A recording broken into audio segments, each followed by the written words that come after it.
distracted sa paglilingkod natin. Kaya nga, napakahalaga na kung anong meron, ina-appreciate muna natin, and then God will give us a blessing. Let us fix. Now, our focus, sabi riyan, let us fix our eyes on Jesus, the author and perfecter of our faith. The word fix, may fix dyan. May iba naman yung word na fixer. Yan yung mga sa LTO, saka sa recto, iba naman yun. Comes a Greek word that has the idea of concentrating your gaze. It means to look away from other things so that you can focus your attention on one object. Next slide please. Yun yung fix, focus. Fix, focus. It means to look away from other things so that you can focus all your attention on one object. No? Kaya pinakamahirap mawala ng focus lalo sa pagdadrive. Yan. Saka mahirap makatulog. Kaya, yun. Kailangan fix our eyes. Pero hindi yung fix our eyes na diretso lang. Kailangan titingin-tingin ka rin. At least kakaiba naman sa driving. Yan. Now, to fix our eyes on Jesus requires a holy habit of soul. Next slide please. Holy habit of soul. Which is, we pray, we read the Bible, we have a devotion, even 5 minutes, ilalaban natin yon kahit tulog, kahit nakahiga ka, pwede naman eh. Wala namang requirement, kahit nasa banyo ka, nakaupo ka sa bowl, wala ka, yun talaga yung pareho mong mag-usap, mag-usap ka kay Lord, kailangan mo talaga yan kasi hindi pwedeng walang holy habit of soul. Kasi pag walang holy habit of soul, hindi magkakaroon ng continuous and sustained action para sa fixing our eyes on Jesus. Now, the New Living Translations, in the next slide please, sabi doon, we do this by keeping our eyes on Jesus, the champion, who initiates and perfects our faith. Because of the joy awaiting him, he endured the cross, disregarding its shame. Now he's seated in the place honored beside God's throne. Ito yung pagkasalin, author and perfecter, para sa New Living, the champion. The champion initiates. Alam nyo, yung mga scholars who translate ito, they try to extract the original Greek text, tapos sinranslate nila. Kaya maraming, guys, for your information, maraming salin ng Bible. Isa pinakamagandang salin, New Living Translation. Kung magda-download kayo ng app sa Bible, isama niyo yung New Living Translation. Isa sa pinakamagandang kopya o salin na madali niyo maintindihan, bagamat English siya, ang dali niyang unawain. Meron pang Good News, merong NASB, may New King James Version. Wag lang King James, masyadong malalim na. So, madali lang natin maintindihan. Alright? So, next slide please. Ano sabi dyan? A wonder motivation that says Christ is the author and perfecter of our faith. Kaya nga po, naalala nyo, yung mga uso ngayon sa linya, di ba? Sabi ng anak sa nanay, gutom po ako eh. Ba't ka nagugutom? Sabi niya, nasa akin ba yung kaldero? Di ba? Sabi ng mga, di ba? Ngayon dun din. Kung ano mangyari sa faith mo, hindi wala kinalaman ng iba kasi wala naman sa kanya yung kaldero. Hindi, yung pananampalataya. Nasa sayo. So, nasa individual kung paano niya paangatin yung pananampalataya. Does it work with other people, your relatives or loved ones? Many people must not depend on loved ones for faith. You must fix your eyes on Jesus and focus on Him and run towards your Master. Now, the point number 1 here, the next slide, He laid the foundation for our faith. By His death and resurrection, He made our salvation possible. Napakahalaga sa Christian, alam mo to, kabisado mo kahit pabalik-balik na rin. Ba't ka nandito, ba't ka sumasamba? Maraming mga tao na nakakasama natin, hindi sila nandito palagi, o wala sila rito, o wala sila sa anumang churches because they don't understand fully what the meaning of salvation is. That's the problem. Kasi pag isang Christian na born again niya, nakarealize ng born again, hahanap yan ng kung saan siyang church sa atin, kung saan siya mag-grow. At manunurture siya at magiging worker pa siya. Gusto niya pang maging worker. Sabi sa 1 Peter 3:18, Christ suffered for our sins once for all time. He never sinned, but He died for sinners to bring you safely home to God. Langit yon. He suffered physical death sa krus, but He was raised to life in the Spirit. No, 3 days, He rose again sa Resurrection Sunday. So, matatandaan po natin, He made our salvation possible. Napakahalagang punto na malalaman dapat ng Christians.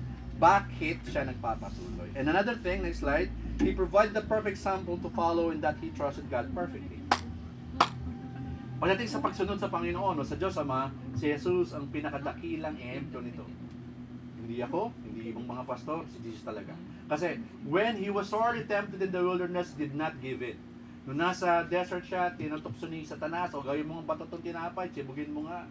Sabi niya, sandali lang, hindi lang naman sa tinapay nabubuhay ang tao, sa word lang naman lumalabas sa bibig ng Diyos, doon nabubuhay. No? Kaya, nire-rebuke na si Satan. Ganun din sa Gethsemane. Sabi niya, nung mahihirapan na siya, sabi niya, Ama, sa iyo itong sarili paghihirap, pero let your will be done.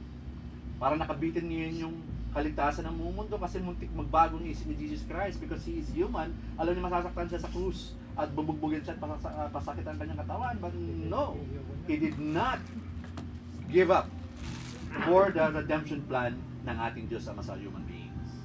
The redemption plan. Alright? Next slide please. Number 3, na dapat natin maintindihan, He gave us the faith we need when we feel like quitting. All true faith comes from Him because faith itself is a gift from God. In Christ we find everything we need always. When the word, quitters never win, winners never quit. Alam, narinig nyo siguro yung kasabihan na yan. Yung mga laban sa buhay, kaya we understand many people succumb into suicide because of quitting to life. Depression, nag-fail, love life, career, negosyo, nabangkarote, natalo, napahiya, papakamatay. Why? Because they don't have Christ in their lives. Isa sa pinakasikat sa Korea na lundagan, hindi ko alam kung totoo sa buhay ng lundagan na yung Han River. Nakita namin nila Ate Red nung kami dumaan doon, nung mga parke ng telenovela. Maraming tumatanong lagi, papakamatay. So, ewan ko kung totoo talaga yung papakamatay ron, pero sa mga telenovela madami. So why they're doing that? Because they feel like giving up in their lives. Alam niyo mga kaibigan, mga kapatid, kapag ka naiisip niyo yun, isipin niyo yung mga tao sa karsadang namumuhay sa kariton, na walang bahay, na nahihirapan, na mamalimos, kawawa, Talagang mulan, umaraw, nasa kariton sila. Punta kayo ng Manila, marami pa ron. Kung yung mga hindi niyo pa nakikita. Sa Quezon City, konti lang. Siguro ngayong Pasko, marami mga mangyan, badyaw, na mamamasko, makikita niyo sila, kawawa din. Siguro, ang dapat ang tao maintindihan, before he quit in his life, look at the other's life before you quit. Kasi kung nahihirapan ka, mas sobrang hirap na hirap kita sa iyo. Amen? Palakpakan natin ang Panginoon. Kasi iba nagreklamo na sa buhay nila, pero yung mas hirap na hirap pa, sa totoo lang. Sakay ng probinsya, mga bata hindi nag-aaral, tumutulong sa pagsasaka. Nagpaga pa. Imbis na yung kalabaw, sila yung kalabaw, walang kalabaw.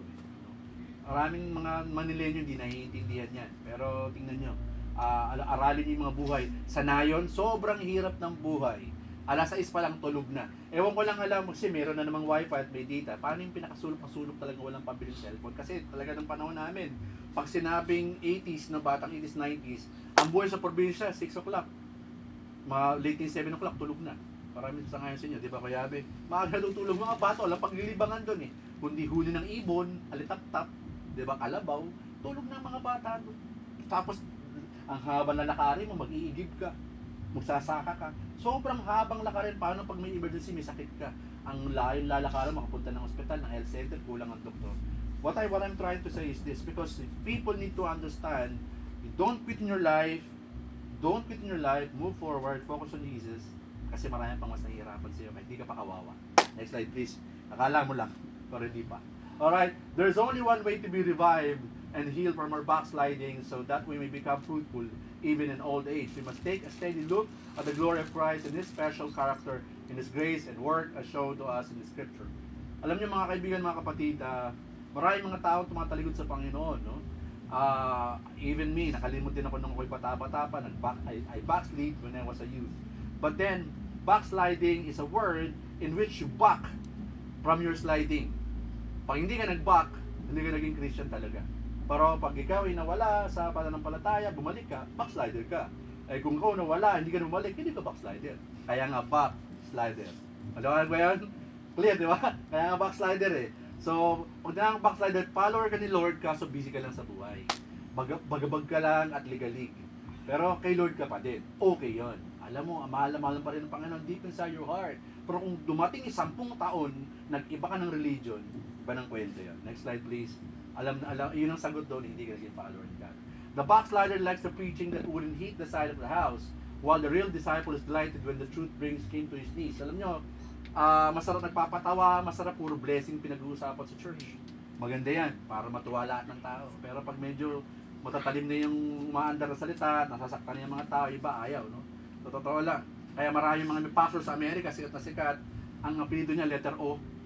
Ang dami niyang member. Sobra. O, Google nyo. Ang dami niyang member, puno yung parang araneta, pero wala siyang ganitong PowerPoint, wala rin siyang outline. So, talagang siya magagandang bagay. And even stand niya sa LGBT, kakaiba. Mababaw ang stand niya doon. Pati sa salvation, lahat daw pwede masave. See? Lahat pwedeng anak ng Diyos. Saan niya kinuha yun sa lahat pwede maging anak ng Diyos? Yan ang nagiging problema na, pero sikat siya. At ang dami-dami niyang member. Siyempre marami siyang offering. Hindi lang yan. When you are not sure of your salvation, it is very easy to get discouraged and to backslide. See? Sabi ni Zach Kunin, German yan. Pag hindi raw alam ng tao ba't sa save, at ano to ko sa salvation, ang daling tumalikod sa Panginoon. Hindi niya alam eh. Hindi niya lang tinawag siya maging saved, be called to be saved, to be a follower of Jesus. That's forever dapat. Dapat naiintindihan natin whatever happens in the world. Whatever happens in the world. Tandaan natin, it never depends on any other people. Pag may ibang tao, hindi depende yung pananampalataya mo sa ibang tao. Depende yan sa pagsunod mo. Whenever you make up your mind to refuse to go where God wants you to go and do what God wants you to do, you must make up your mind at the same time and renounce the friendship to God. You cannot walk with Him at the same time, be rebellion against Him. God has no possible way of entering into fellowship with the soul that is disobedient to His will. Believe me, it's absolutely useless. It is merely mockery to say, ang sakit nito ni Clovis, pag iintindihin mo yan, sabi, it's absolutely useless, it's merely mockery to say, Lord, Lord, and then refuse to do the things that He commands you to do. Medyo masakit yan, sabi ni Clovis. Lord, Lord, Lord, Lord, Lord, hindi naman sumusunod, Lord, Lord, Lord. Kasi marami naman talagang tao, hindi nakafix kay Lord, nakafix sa blessing, kaya pag nawala yung blessing, wala na sa church, wala na sa faith, malamig na, hindi na sumusunod sa Panginoon. That's the problem. God never promised you will be perfect. No. But the thing is, when you fix your eyes on Jesus, you continue in the faith. Next slide, please. Aga pa naman. 11:17 pa lang. Sabi nito, who for the joy set before Him endured the cross, scorning its shame. Joy and cross. Paano kaya yun, no? Joy, tapos cross. So, paano magkakaroon ng joy doon sa napako sa cross? Parang hirap niyang intindihin at hirap niyang pag-combine. Next slide, please. Buti ko parang kapit-gatas lang, pwede matikman no? The cross speaks of what? Pain, suffering, shame, ridicule, panghihiya.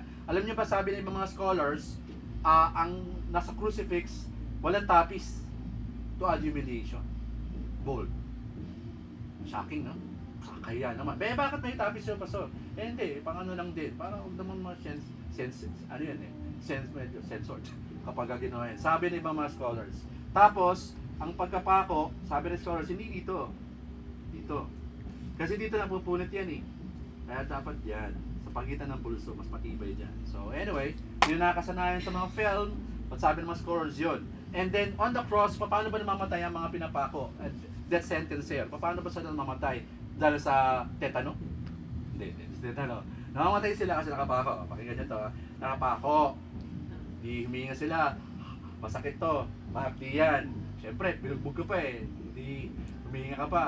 Babaliin nila yung dito, yung mga bones mo sa ilalim. Pag binali nila yan, lulundo ka. Nilulundo ka ngayon. Yung baga mo, bobomba ng hangin. Tapos yung puso mo ngayon, bobomba rin. Doon ko mamatay. Ganyan na. Yes ba? Libya yun, Kuya Kim. Di Pastor Bert. So doon na mamatay na sa crucifix. Si Jesus, kung maalala niyo pa yung pelikula, yung mga sa fellow, sa Bible, hindi napalo. Hindi siya napukpok kasi biglang nagkaroon ng lumindol, shake. Pinalo yung dalawa. Napansin nyo? Napanood nyo? Pinampak, baling ganyan. Si Jesus hindi. Galing, ano? So, ganun namamatay ang mga nasa crucifix. Hindi sila makahinga. Nabubulunan yung bagat puso nila. Doon sila nalidedbon. Na masakit na napapako sa crucifix. Next slide. Si Peter nga, baliktad eh. Reverse crucifix. Did Jesus enjoy the cross? Nakaka-enjoy bang pain and suffering? Of course, no. But He endured it for what would come later. Si Kristo tinuloy yun kasi gusto niya i-save ang mananampalataya sa Kanya. Again, we want to clarify, no? Hindi si Jesus Christ namatay para i-save lahat. Yung lang mananampalataya sa Kanya.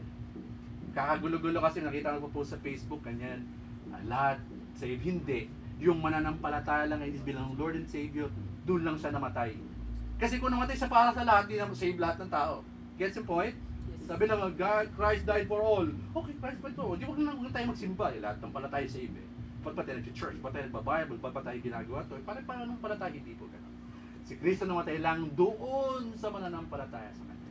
Did Jesus enjoy the shame? Pinahiya siya? No, this praise, there's a reference to the joy of obedience to His fathers. Napahiya siya, pero kasi gusto niya sumunod. Joy of completing the work of redemption. He was prophesied, sisilang siya Old Testament times. Kaya sa mga tanong ko sa inyo, sana mga youth dito, try lahat, maintindihan nyo. When people ask you, paano na-save sila Noah, sila Moses, and etc. They believe the darating ang Messiah. And that's by grace, by faith. Still the same. Not by religion, not by membership, not by any sacraments. They are saved. Kaya, sasabihin ko sa inyo, may mga natuturo, be our member of our church and be saved. Okay? Kailan po na-establish church o 1902? Oh, di 1901 pababa, hindi saved. Tapos na yung argumento. Kung makikipag-debate ka lang, o paano yun? Paano sila Noah, sila Abraham? Hindi sila saved? Hindi sila member nyo eh. Ibang kwento yun. Hindi ibang kwento. From Old Testament to New Testament, dapat incline ka doon at naiintindihan mo yung context ng tinuturo mo. The joy of bringing great glory to His Father. That's how obedient our Master and Savior is. So that's yun yung pinapagawa sa atin. Alam nyo mga kaibigan, believe me, God has prepared something to BTSC. May inaayos lang ang Korean church, hindi ko lang ma-share ng buo sa inyo. That's why may mga delay ng blessing na gusto nating makamit. Pero dapat talaga, we fix on Jesus. We never stop till the blessing comes. Actually, kahit di wala yung blessing, kailangan you serve Jesus. And you are on fire. Next slide please. Huwag kang hihinto. Kasi alam naman natin eh. Bilis pala. Conclusion na po agad. Next. The only way to win the race is to keep your eyes on Jesus. Simple lang naman. Malimutan na ibang pinasabi. We have the testimony of the saints who have gone before us. Lahat sila. Lahat sila. Si Abraham, sila Noah, they fixed their eyes on God. Dinihiya na si Noah. Pinagtatawa na natin. Sabi niya, gawa raw ako ng ark. Binawalang hiya na ako eh. Makakaroon kong sila baliw. Gawa raw ako eh. Gumawa siya.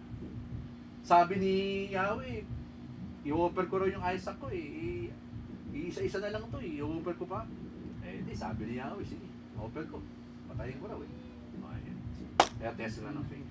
You know, we fix our eyes on Jesus no matter what happens. Believe me, kahit saan kayo mapuntang simbahan pag tumanda kayo, kung di na kayo BTSC, o napunta kayo ng abroad, ng Amerika, Korea, Japan, kung saan kayo mapadpad, tandaan nyo itong tinuturo natin kasi dapat yung panghawakan to at maintindihan. Yung mga nananalo sa buhay, kahit hindi maraming pera, nag-fix ang eyes on Jesus. Parang mas maganda wala kang pera. Diba? Ang sarap naman, pag nanonood ka ng Kinabel, gaganda ng mga condo nila, laki. Bless. Sarap eh. Ganda ng kwarto, ganda may mga remote pa ngayon, pati rep, konektado sa aircon, yung refrigerator, kung sa TV. Anyway, kung hindi ka man magkaroon ng ganon, you fix your eyes on Jesus. Next slide please. Yan, patapos na po yan. Hallelujah. Now, when hard times come, don't start with our circumstances. Ito, maganda. And try to find Jesus.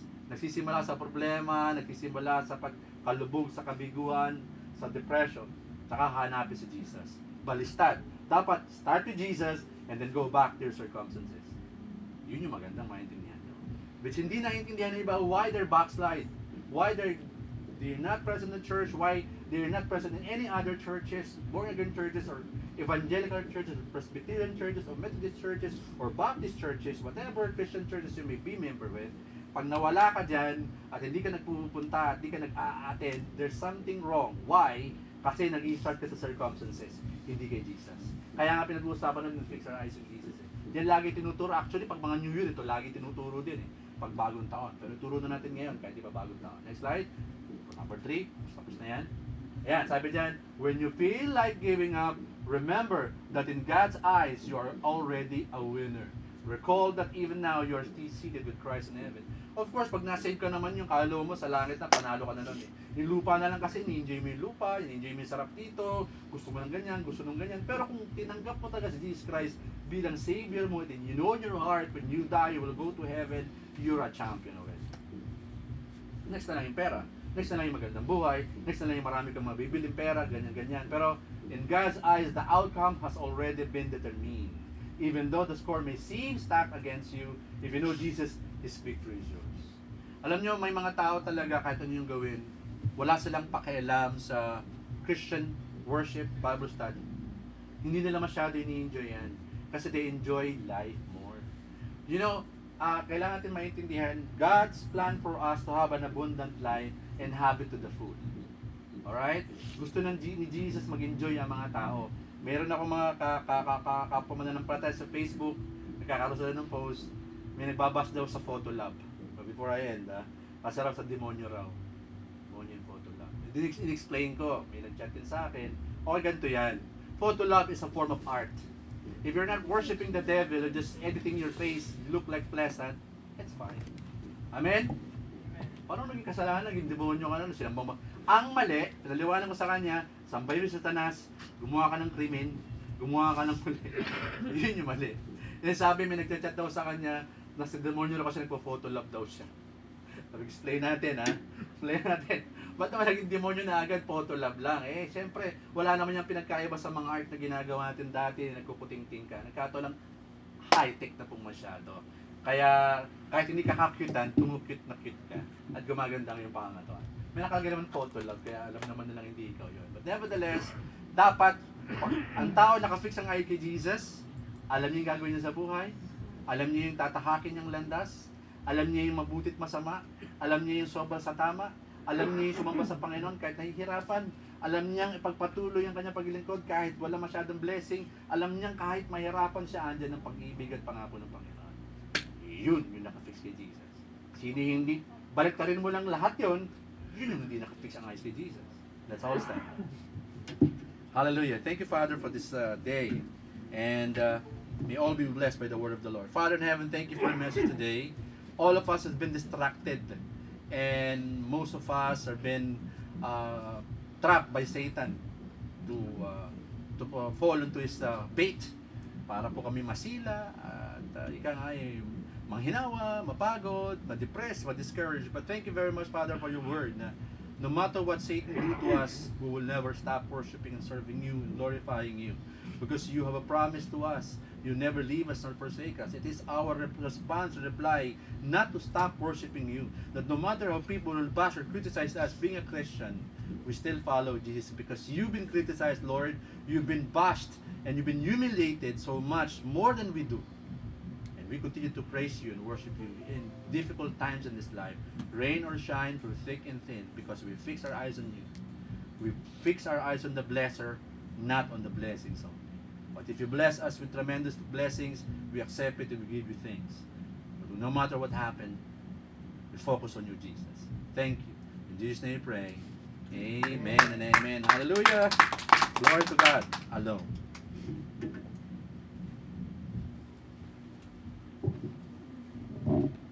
Wow, ganda no? Fix your eyes on Jesus. Kasi sometimes nawawala tayo, no?